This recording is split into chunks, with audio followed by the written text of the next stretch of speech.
Stan Grant's speech was a scathing assessment of racism perpetrated against the country's Indigenous population, of which he is a member. The Australian dream. We sing of it and we recite it in verse. Australians all, let us rejoice, for we are young and free. My people die young in this country. We die 10 years younger than average Australians, and we are far from free.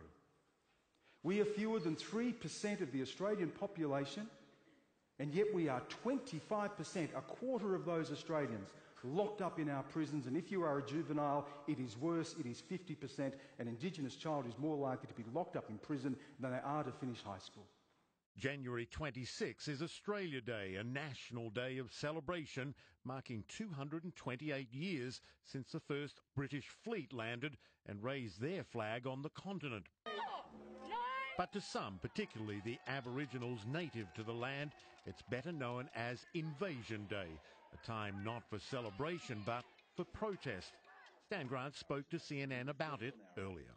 We look at the things that Australia has created, the extraordinary country that Australia undoubtedly is, but we also examine that stain on the soul of the nation, and that is the unresolved issues that still lie at the heart of the Australian settlement. The fact that land was taken, the fact that people were dispossessed and suffered injustice and continue to suffer today.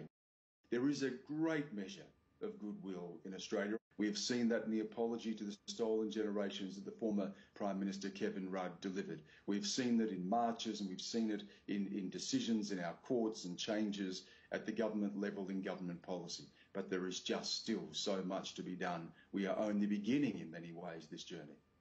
Of course racism is killing the Australian dream. It is self-evident that it's killing the Australian dream. But we are better than that. The people who stood up and supported Adam Goodes and said no more, they are better than that. The people who marched across the bridge for reconciliation, they are better than that. The people who supported Kevin Rudd when he said sorry to the stolen generations, they are better than that. My children and their non-Indigenous friends are better than that. My wife, who is non-Indigenous, is better than that. And one day I want to stand here and be able to say as proudly and sing as loudly as anyone else in this room, Australians all, let us rejoice.